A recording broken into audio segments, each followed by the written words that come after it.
Et à la fin des années 90, Dédé est venu, il m'a dit François, écoute, voilà, Bernard Brochant, canot d'origine, il veut venir, il veut se présenter à la mairie, est-ce que tu peux l'aider avec ce que tu sais faire en médecine chinoise? Je lui ai dit, mais bien sûr, Dédé, tes souhaits sont des ordres, donc il n'y a pas de problème. Donc j'ai vu comme ça, par l'intermédiaire de Dédé, j'ai rencontré Bernard Brochant toutes les semaines, pendant 1 heure, en tête-à-tête, pendant 15 ans. Alors vous imaginez, quand même, ça fait plus de 700 heures de tête-à-tête, on a le temps de se raconter des choses, quand même. Et on a le temps de se découvrir, se renifler, etc. Et tout. Et donc j'ai beaucoup apprécié tout ce temps passé avec Bernard. Donc voilà, c'est sa partie publique, vous la connaissez, la partie privée, par définition, elle est privée. Donc je la garde pour moi. Mais je vais vous dire un petit peu ce que j'ai retenu de ces rencontres. La première, c'était un publicitaire, vous le saviez. Et donc j'avais créé Arte Philosophia, voilà, et vous êtes là. Et nous avions commencé avec Gilbert. Première conférence avec Gilbert. Et chaque fois, je faisais une affiche pour Arte Philosophia. Alors évidemment, dès que j'apportais l'affiche à Bernard le samedi matin à 7h30. Hein, il était ponctuel, moi aussi, 7h30 le samedi matin, pendant 15 ans. Donc j'amenais l'affiche et on discutait. Là, j'avais affaire aux publicitaires. Là. Vous imaginez bien que on ne parlait pas ni de la mairie, ni de la nation, etc. Et ce que j'ai retenu de ce qu'il a eu la gentillesse de m'expliquer, c'est que dans une affiche, il faut qu'il y ait un focus. C'est-à-dire qu'il faut qu'il y ait un centre. Il faut qu'il y ait une image qui capte le regard de la personne qui passe comme ça devant une affiche. Mais ce visuel, il a 2 qualités. Un, il doit exprimer ce que l'on va présenter, mais il faut qu'il ait un sens aussi de réflexion. Une affiche qu'on remarque, c'est une affiche qui, en même temps, vous oblige à voir un petit peu ce qu'il y a derrière. Ça, c'est le focus. Et la deuxième, le texte, mais écoute, de toute façon, c'est pas compliqué, c'est très simple, il y en a toujours trop. Il faut enlever. Être créatif, c'est enlever, c'est pas rajouter. Donc si vous nous suivez depuis un certain nombre d'années, vous savez quand même que les affiches d'Arte Philosophia, elles avaient un certain... Elles ont toujours... on les remarque. Bien, ça c'est une chose. Voilà, donc j'avais donc créé Arte Philosophia, et Bernard était quelqu'un... Alors, Arte Philosophia, il y a philosophie.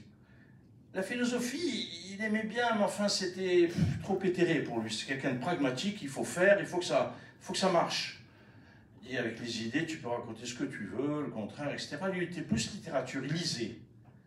Mais la philo, bon, il se méfiait. Comme il disait, Lénine, la confiance n'empêche pas le contrôle, comme il disait. Mais voilà. Et un jour, je lui dis, écoute, c'est en 2003. Je dis, Bernard, je vais faire venir un philosophe parce que je voudrais gagner de l'argent. Alors déjà, gagner de l'argent avec un philosophe. Je voudrais gagner de l'argent parce que c'est pour une rencontre africaine qui était une ONG qui faisait des actes humanitaires au Niger, etc. Et tu veux gagner de l'argent avec une conférence philosophique? Je dis oui, tu vas voir, ça va. Quand ce pont vide et tout, bon, il avait vaguement entendu parler, enfin, c'était pas trop son truc. 2003. Il me dit, mais tu vas faire ça où? Je dis, ben, je vais faire ça au Nougat, la salle du Nougat. La grande salle? Je dis, oui, mais tu crois que tu vas amener du monde là-dedans? Mais oui, bien sûr, bien sûr. Il dit, mais tu vas faire 100, 120 personnes avec tous tes amis, hein, tiens. Je dis, mais non, ça je ne paye pas les frais, avec ça, c'est pas possible. Hein. On a fait la conférence, il est venu, bien sûr, 750 personnes. On a gagné 20 000 €.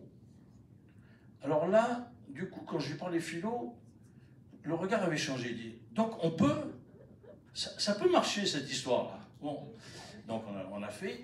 Et après, chaque fois qu'il me dit, mais alors tu as des trucs et tout. Mes paroles, c'était pas simplement de la politesse. Alors il essayait de voir comment on pouvait améliorer, parce que lui, dès qu'il y a une idée, comment on peut l'améliorer. Voilà. Donc on a fait comme ça, et puis après j'ai dit, écoute, je voudrais faire un colloque, etc., à Cannes et tout. Il m'a dit, bah oui, pourquoi pas, alors sur quoi? Et je lui propose de faire sur la démocratie. Je fais venir Claude Imbert, Jacques Julliard, Hubert Védrine. Alors là, c'est des noms, là, il commençait, parce qu'il y avait des médias, là, ça résonnait en lui. Et il m'a aidé. Non seulement il m'a aidé, mais la ville de Cannes, grâce à lui, a permis à ce que les rencontres de Cannes puissent se faire. Et on a fait ça jusqu'au Covid. Je pense que certains d'entre vous sont déjà venus aux rencontres de Cannes. Ça a eu une audience nationale. Vraiment, on s'est fait plaisir, on a trouvé beaucoup de plaisir. Donc je ne remercierai jamais assez Bernard et la ville de Cannes, par son intermédiaire, d'avoir aidé Arte Philosophia à faire les rencontres de Cannes. Ça, c'est la première chose que je voulais dire. Donc merci Bernard, vraiment. Alors, à chaque fois, quand il y avait un thème, puisqu'il y avait un thème, on discutait pendant des mois, et qui tu vas inviter, et tout. J'avais toujours une liberté totale éditoriale. Il ne m'a jamais imposé quoi que ce soit. D'ailleurs, je n'aurais pas accepté. Enfin, d'ailleurs, une année, je n'ai pas accepté, et c'est Arte Philosophia qui a payé. Ça, c'est... Voilà. Bon. Ça me permettait d'être libre, et il aimait les gens libres. Il aimait les gens qui pouvaient lui dire non avec argument. Donc, on s'entendait bien. C'est vraiment très bien. La deuxième chose, c'est que quand il est venu, je ne sais pas, les anciens, ils doivent se rappeler, c'est que la ville de Cannes, la réputation, la gestion précédente, c'était... Hein? C'était comme ci, comme ça, on va dire. Et lui, il voulait remonter ça. C'était sa ville, il dit, c'est pas possible, quoi. La ville de Cannes, c'est pas possible que chaque fois que j'entends le mot de Cannes, j'entends des noms d'oiseaux et tout, c'est pas possible. Donc il a fait tout ce qu'il fallait pour ça. Et en 10 ans, je me rappelle ici, sur cette estrade, je le disais. En 10 ans, il a réussi à faire venir quoi? Le G20. Barack Obama est venu. Vous vous rappelez ça? On a bloqué, c'était un truc incroyable. Mais donc, la ville de Cannes avait de nouveau une audience internationale, politiquement, et ça, c'est Bernard qui a fait ça, avec toute son équipe, évidemment. Mais donc, en 10 ans, les Cannois, de nouveau, ont retrouvé leur fierté, etc. Voilà. Ça, il faut quand même... faut pas l'oublier, ça. Et d'ailleurs, avec son côté toujours un peu publicitaire, après c'était Yes We Can, avec CA2NES, vous savez, comme Barack Obama était venu, voilà, ça, il ne pouvait pas s'empêcher. Donc ça, c'est la deuxième chose, il a rendu à la ville de Cannes sa fierté. Et la troisième, vous savez que, bon, depuis la dernière guerre, il y a le Festival international du film, qui est l'événement mondial pour le cinéma. Mais comment il s'appelle maintenant? Il s'appelle le Festival de Cannes. Il ne s'appelle plus le Festival international du film, il s'appelle le Festival de Cannes. Et la marque est déposée. Merci Bernard. Vous voyez, c'était ça. C'était multifonction dans tous les sens, très créatif, etc. Et donc, je ne parle pas des réalisations, après vous avez tout dans les journaux.